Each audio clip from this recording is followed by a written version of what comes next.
KUAM News Headlines is presented by the Tano program. All new 2018 Kona by Hyundai available at Cars Plus, IP&E Fueling Excellence, McDonald's of Guam, I'm Loving It, and King's Restaurant located in Tamuning and Dededo. Always open, always local.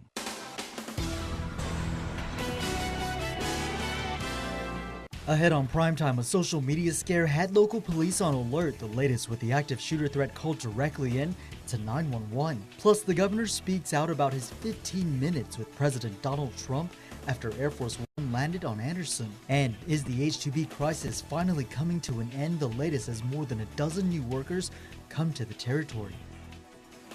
Hafaday and good evening. A social media scare was earlier today. The Guam Police Department alerted residents to a possible shooting threat. The caller phoned 911 and hung up before giving specifics.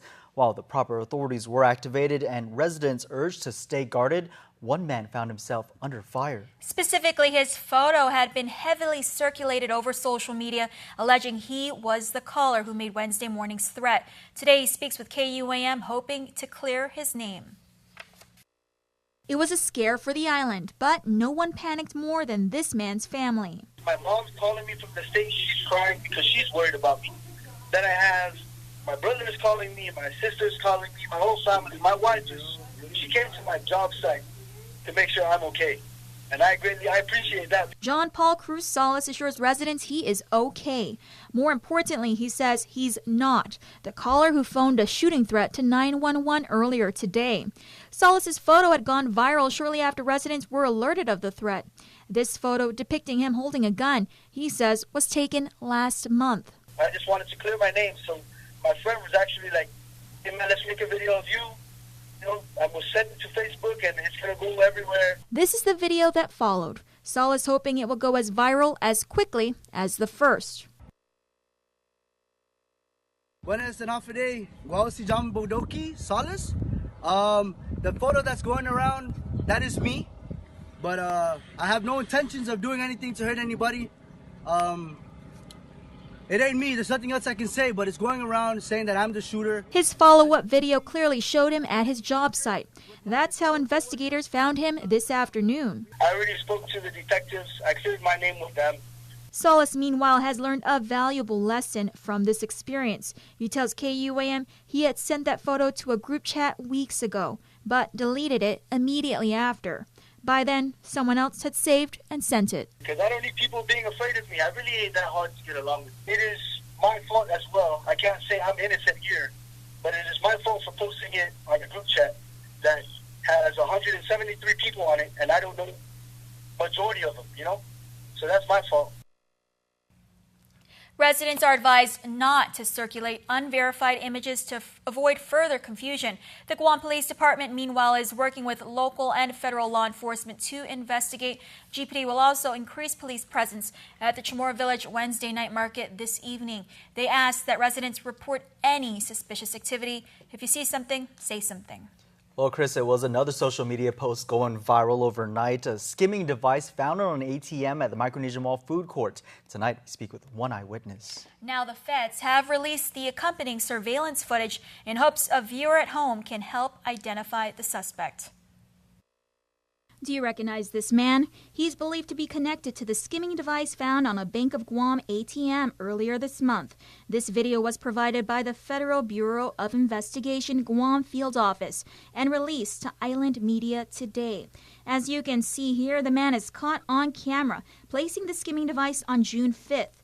The affected ATM was located at the Micronesia Mall food court and removed immediately after the skimmer was discovered.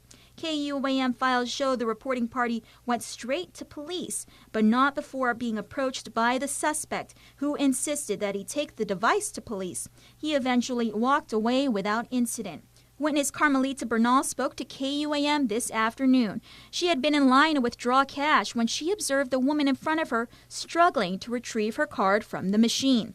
That's when the skimmer fell out. Bernal took these photos and posted on social media to warn others. The reason why I posted that, I just want, other people to be aware and, when to check the ATM before they insert their card, and, that covers really, you cannot you cannot tell that the number is different because it's really same as what is, you know, the one in the ATM.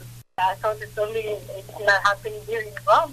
ATM skimming, the FBI reports, costs U.S. banks hundreds of millions of dollars annually and affects thousands of bank customers. If you have any information on this suspect, you are urged to call the FBI Guam office at 645-1809. All tips are welcome and will be treated as confidential.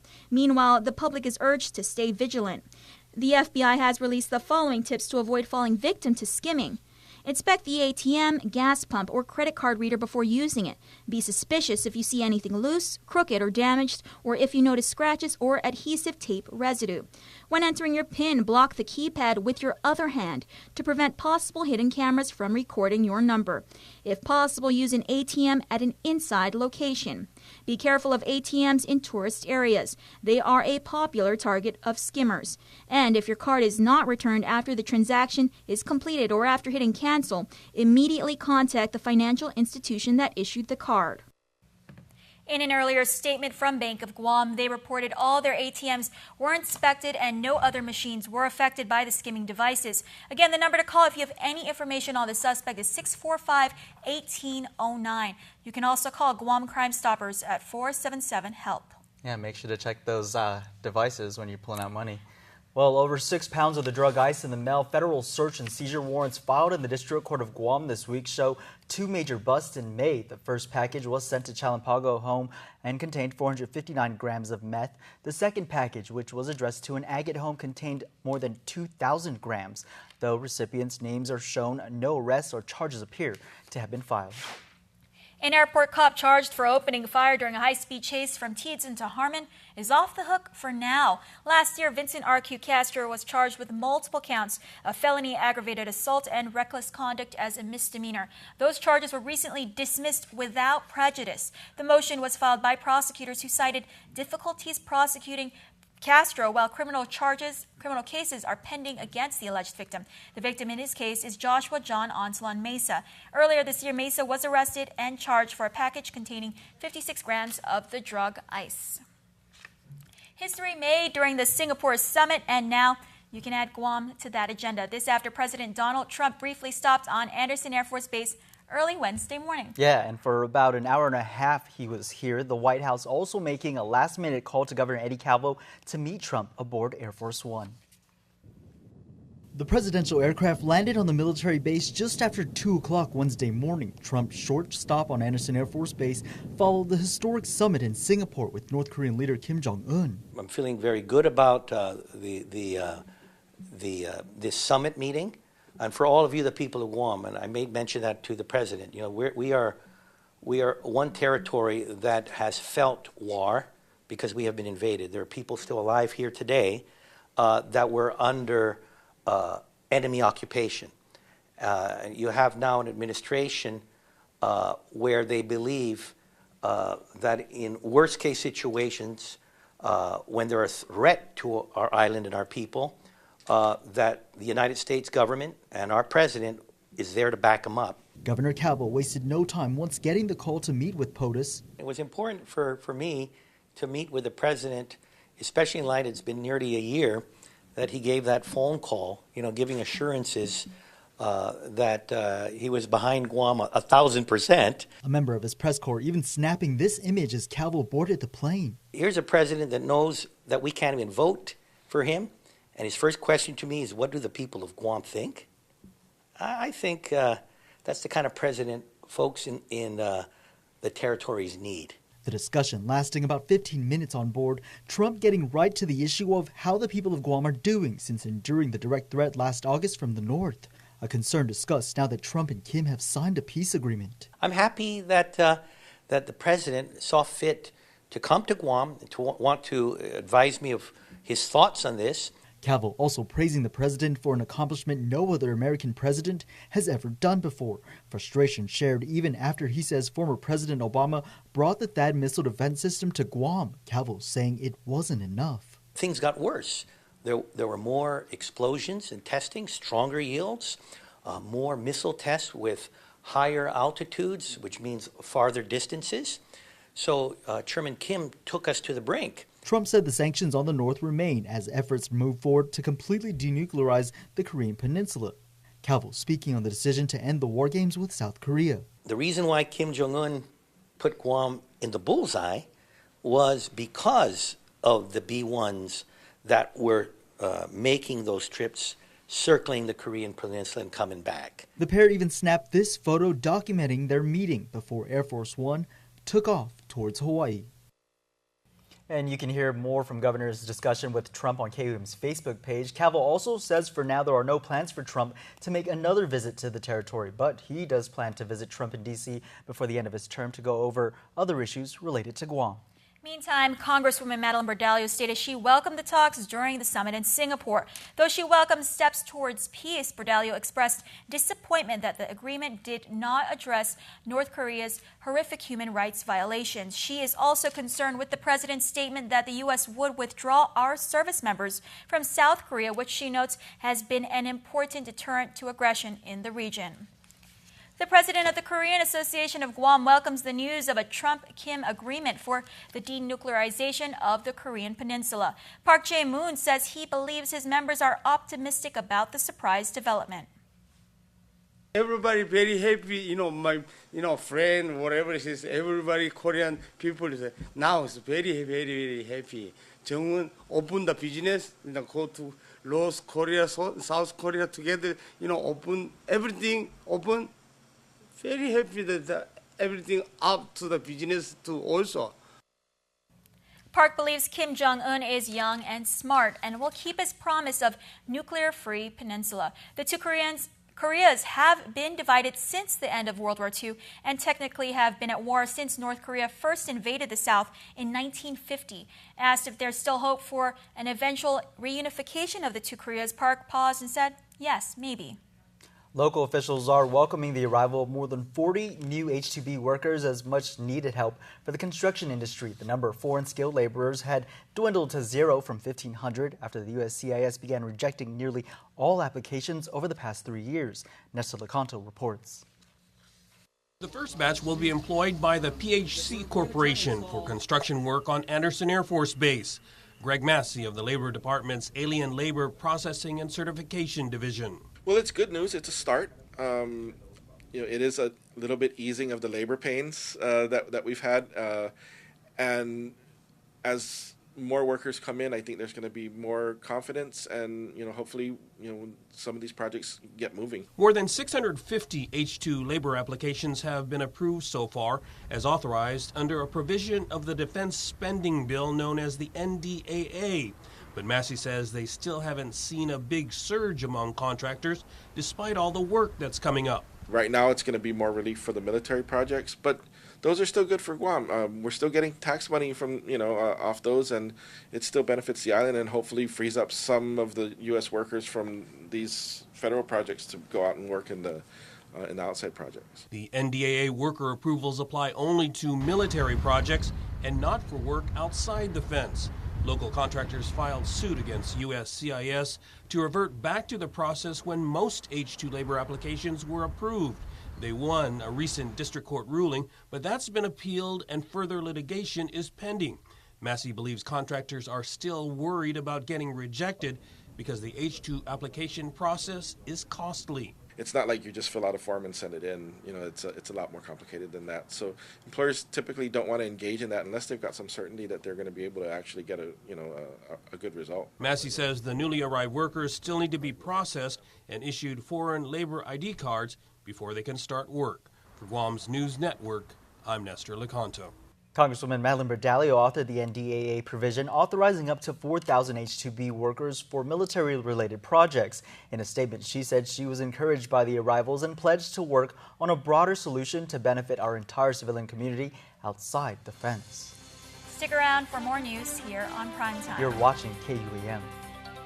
There are more ways to experience KUAM News than any other source on Guam. Download the KUAM News app for your Apple or Android device for 24/7 news, sports, videos, weather, streaming with KUAM radio, and important news alerts. And stay connected at home with Guam's first app for Apple TV. All available now from the App Store. A simple handshake. That's all Jake Calvo needed when he started his company. Today, 80 years later, we like to say thank you to all of you who have taken our hand in trust. Thank you to the dreamers. Thank you to the realists. Thank you to the family-oriented. Thank you to the entrepreneurial. Thank you to those climbing the corporate ladder. And to the ones starting a new life together. Thank you to the traditionalists and the edgy, to the young at heart and the old souls. Thank you to the daring, to the protective, to the practical. Thank you to the hopeful. To all of you from all of us, our deepest, happiest, and infinite thanks. 80 years here for you. 80 years thanks to you. Calvo's Insurance, a legacy of trust. As a nurse, I cared for thousands of patients at their time of greatest need. I know how important it is to have our only public hospital accredited. With your help, Josh and I will change our island's approach to healthcare. We will reduce insurance costs, make sure there are enough beds at GMH, better utilize public health centers, and invest in the latest technology. We will get the job done. I'm in to help get us there, and I humbly ask for your vote. I'm Lilian Guerrero, and I approve this message. In this divided world, there are still things that unite us. Great music, thrilling games, and the love for that perfect burger. Ruby Tuesday Guam, for the love of burgers menu. For a limited time, get an amazing burger for just $11.99. Lunchtime at Ruby Tuesday Guam. It's a celebration at Cars Plus in Mighty. And during our Jeep Celebration event, you'll save thousands on every new Jeep in stock, like a new 2018 Compass. Save up to $3,750. Or save up to $4,000 on a new 2018 Cherokee. How about a new Renegade? Save up to $6,000. Plus, buy today and receive a Cars Plus value card, where you get 21 cents off per gallon at all Shell stations. Hurry in for our Jeep Celebration event, going on now at Cars Plus in Mighty. Cars Plus, driven by you. There are more ways to experience Guam via KUAM News, giving you what you want, when you want, and how you want it. From smart devices, Alexa, what's in the news? Here's your flash briefing. Over the web, on mobile, on streaming platforms, with immersive, interactive formats, and via social media where it's more than just content, it's conversation. More ways to keep you informed and entertained whenever you want it, wherever you are, on whatever device you're using. Welcome back. Well, it's the first direct response being made to his former communications director after a string of emails from Troy Torres accusing the administration of cover-ups and corruption. Governor Eddie Calvo replied to the latest one, stating he apologizes for not responding to the continued allegations. The latest email from Troy Torres called for protection for Dr. Kozu Shimabukuro, who recently spoke out against the Guam Memorial Hospital during a hearing at the Guam Congress building. Calvo, in an email, stated, quote, "I must continue my focus and efforts to serving the people of Guam. I do not have time nor energy to respond to your numerous falsehoods. Judging by the words and tone of your numerous correspondence, I can sense the anger and the pain you hold within yourself. As one who knows you and still cares for you, I can only give you my deepest thoughts and prayers. I am hopeful that as this election season comes to its conclusion, you will find it in yourself to shed the vitriol you have with me and my family and former workmates. But more important, I pray for that peace comes upon you." Torres was arrested earlier this year after a drug raid at his Laddie Heights home. Though he was never officially charged, Torres admitted that he was on drugs while working for the administration. Since then, he sent out a storm of allegations against the administration, claiming the arrest was a setup. While the AG has been investigating controversial Chamorro Land Trust leases given in Barrigada Heights for over a month now, the CLTC is just now beginning its own review of the issue. That's right, and the CLTC board leadership off island, one board member with rather questionable experience, is now calling the shots. Chris Barnett reports. The Chamorro Land Trust will finally begin its review of leases awarded in the controversial Barrigada Heights area, almost a month after CLTC Board Chair Pika Farron ordered the agency to do it. A review of Barrigada Heights leases was ordered by Farron on May 18th, but the AG's office had already taken several boxes of documents containing all of the agency's files on Barrigada Heights from the CLTC's offices. The AG was concerned about the sanctity of the records, And so she had requested from PICA to transfer the records to her control. That was Governor Special Assistant Vince Leon Guerrero detailed to the CLTC to assist the commission with its current controversies. Just yesterday, the CLTC received scanned copies of the Barrigada Heights files. AG's office spokeswoman Carlina Charfras confirming with KUAM News the AG's review of CLTC Barrigada Heights leases ongoing. Board Chair Farron and Vice Chair Joseph Cruz both off island. That means next week's CLTC board meeting will be presided over by Acting Chairman Austin Duenas. Duenas confirmed as a CLTC board member in late April, and the June 21st CLTC meeting he'll chair is just his third meeting as a board member. Duenas, no experience in land issues, but Leon Guerrero says he's still confident in Duenas' ability to lead the CLTC. The scope of work has been outlined by the chair's plan of action.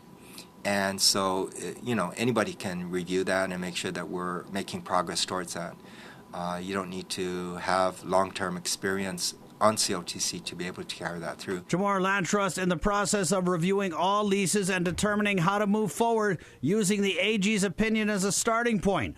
But following a strict interpretation of that opinion may create more problems than it solves. That's part of the examination, the reviewing, is that we need to identify, if we null and void, what are the consequences of doing that? And while the commission continues its review of leases, those of you waiting for some kind of resolution of the CLTC controversy shouldn't hold your breath. Leon Guerrero says decisions about leases won't come down until August. For Guam's News Network, Chris Barnett reports. The search to fill the shoes of retiring UOG President Dr. Robert Underwood continues. UOG stakeholders met with the only local candidate in the running. Carmen Terlahi reports. She was recently added to the top 4 candidates for UOG president after controversial figure Dr. Hamid Shervani took his name out of the search. Dr. Anita Borja Enriquez is currently Senior Vice President of Academic and Student Affairs at UOG. I've lived here most of my life. I've interacted with many different groups, the nonprofit organizations, the farmers, the fishermen, not all of them, but certain key members of those particular areas, small businesses, government agency representatives, our political leaders, other members of the community. I've been to just about every island in the region. With a background in business, she says her top concern is college affordability for all students, no matter their socioeconomic background. If we're really serious about college affordability, is to make sure that there are opportunities for students who apply so that they're not all going towards one or a handful of students, but we basically spread the wealth. Also, the only female candidate, she notes her perspective on women at the collegiate level. I don't believe the women are disenfranchised. I believe that there are many examples of women who have been advancing themselves. We have single moms coming back to school to serve as role models for their children. We have many women in leadership positions here at the University of Guam. Overall, as an internal candidate from UOG who's worked on community boards including the Guam Museum and Guampedia, she believes she understands the mission of the university and its role in the region. To a certain extent, advocating for the underdog, but always keeping in mind, how do we advance our community? How do I help individuals and families advance and improve their overall quality of life? The 2 remaining candidates are visiting campus. Dr. Bruce Murphy met with students, faculty, staff, and alumni Wednesday afternoon. Reporting for Guam's News Network, I'm Carmen Victoria Terlahi. The largest agency receiving government funding met senators for a budget hearing. GDOE officials urging senators to appropriate $334 million for fiscal year 2019. This is a 3.3% increase from the request in fiscal year 2018. Superintendent John Fernandez telling senators they are aware of a possible repeal of the sales tax, urging leaders to prioritize a dedicated funding source for public education and consider alternative revenues. Any funding available to kickstart the Simon Sanchez High School renovation, which was placed under GDOE control last month. Funding for Simon Sanchez High School was supposed to come from available TEF revenues. Upon receiving the authority to proceed with procurement, we were inquired with BBMR to determine the amount available for Simon Sanchez High School. We're told that all TEF funds had been appropriated for other purposes. Senators also questioned DOE on the $12 million in cuts made in light of the fiscal year realignment plan. DOE officials still unsure if any more cuts, including delaying next school year, will be made. School's out, but learning continues underwater. Salome Vuki learns about Underwater World's ocean program for this week's Think Green.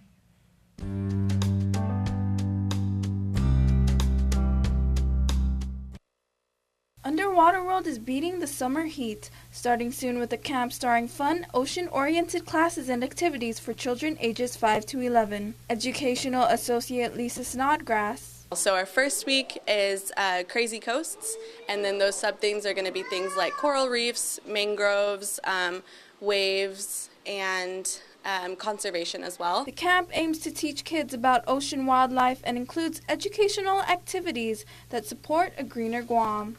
And we're going to have like a little beach cleanup, kind of a fun game, how much trash they can find and whatnot. Enter the summer with a splash. Underwater World Summer Camp for Kids is kicking off this June by teaching kids how to think green. Well, it's really important to teach kids this, especially because, you know, it's easy to kind of ingrain in their brains these habits that are really good at keeping the ocean clean when they're young.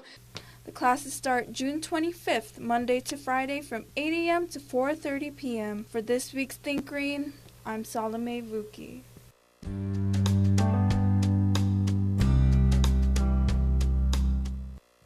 Sports is next, but first, here's a look at your island weather.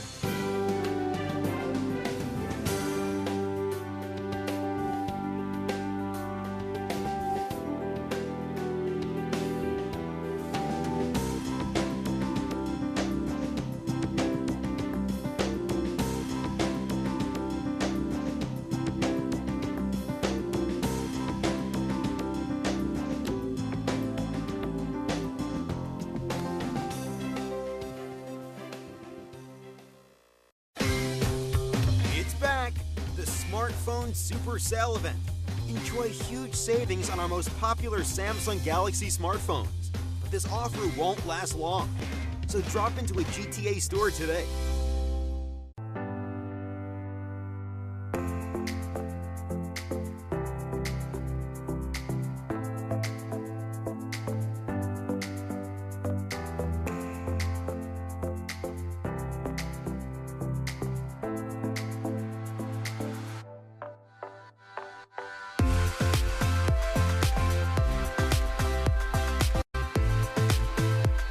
Make every day a plus.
We're celebrating our 135th anniversary today, both in the outlying regions on which we hub and also here in Guam itself. It means so much to our team here in Guam. It means a lot to us in the Matson management team, because what it says is we're here to stay. It's a real physical manifestation of our commitment to this region. It's so important that we hire locally, we develop talent locally, we train locally.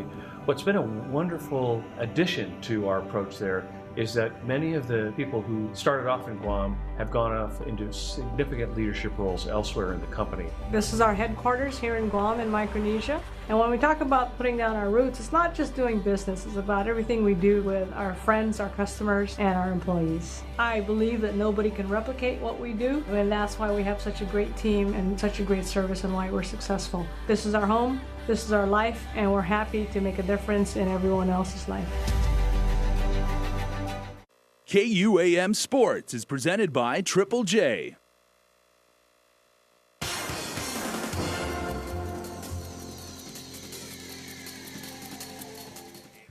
What's up, Guam? Dave Delgado here for KUAM Sports. Thanks for watching. We start the show off tonight with kids fishing news. The free derby taking place this Saturday at the Aspen Beach Park for kids ages 7 to 12 years old.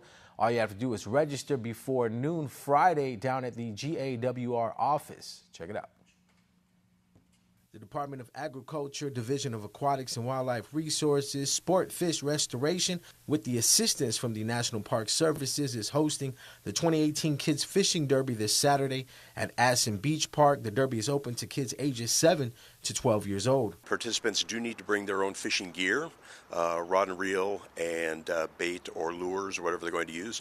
We will probably have some extra bait available at the site, but we won't have any extra fishing gear. Participants do need to bring their own. We will have drinks, we will have some snacks, but participants should also bring sun protection, hat, maybe long sleeves, sunblock, something like that. We don't want kids getting sunburned. Make sure to drink, especially stay hydrated. We don't want anybody to have any hydration issues while they're fishing.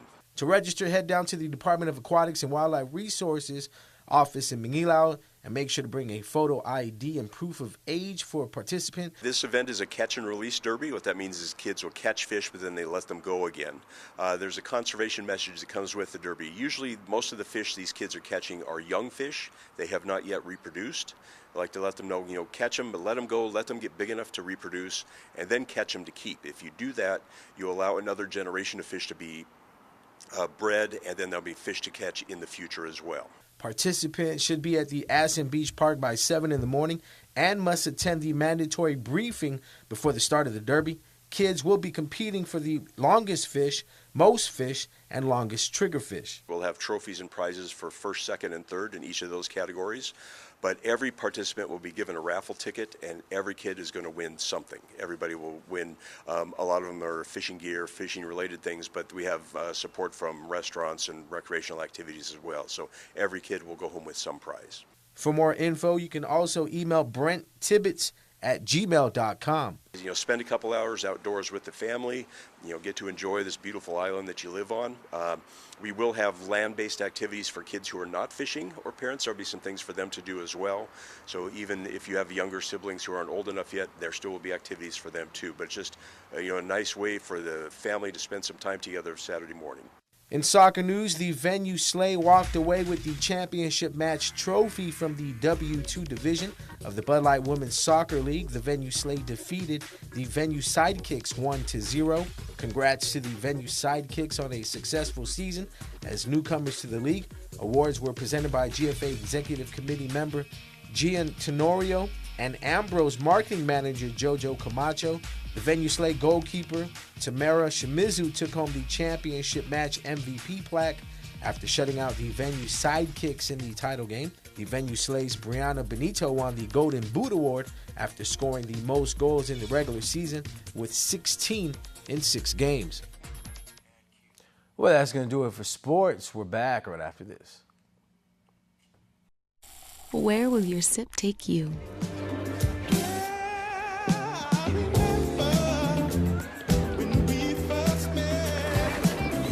You're gonna need more than an oil change. Okay.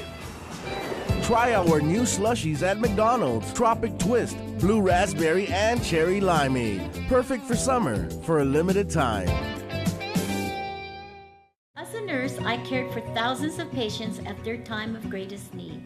I know how important it is to have our only public hospital accredited. With your help, Josh and I will change our island's approach to healthcare. We will reduce insurance costs, make sure there are enough beds at GMH, better utilize public health centers, and invest in the latest technology. We will get the job done. I'm in to help get us there, and I humbly ask for your vote. I'm Lilian Guerrero and I approve this message. Beat the increase at Triple J. Buy now before the sales tax starts. 0 down, 1.9% financing, and easy trade-in. Now is the time to buy. Get into a 2018 Mazda CX-5 at our lowest price yet, only $19,995. Or our big boy truck, the Ford F-150, starting at $298 per paycheck. Or the North American Car of the Year, the 2018 Honda Accord at only $206 per paycheck. Beat the increase and buy now at Triple J. Visit us online at triplejguam.com and get pre-approved instantly. Trade-ins welcome. Some conditions apply. Triple J Auto Group. Customers first. And before we close out the news tonight, our latest round of birthday shoutouts from the Cold Stone Creamery Birthday Club. Happy birthday, Miss Lynn of Rhoda. It's party time. Time to live life and love it. Happy birthday, Aria Monroe Meno Ugin. Also, happy birthday to Arvin Cruz. And celebrating today, Linda M. Atley. Also to you, happy birthday, Julia Pangolin Gumatau Lang. Happy belated birthday to Brandon Joshua Duenas. Happy 27th birthday from your family and friends, especially baby boy Braden Joshua. Remember, you can be part of the Cold Stone Creamery Birthday Club by registering online on KUAM.com. Please make sure to include with your photo your name and birthday. And that's going to do it for us here in the desk. Stay tuned. Extra starts now. Closed captioning is brought to you by IT&E.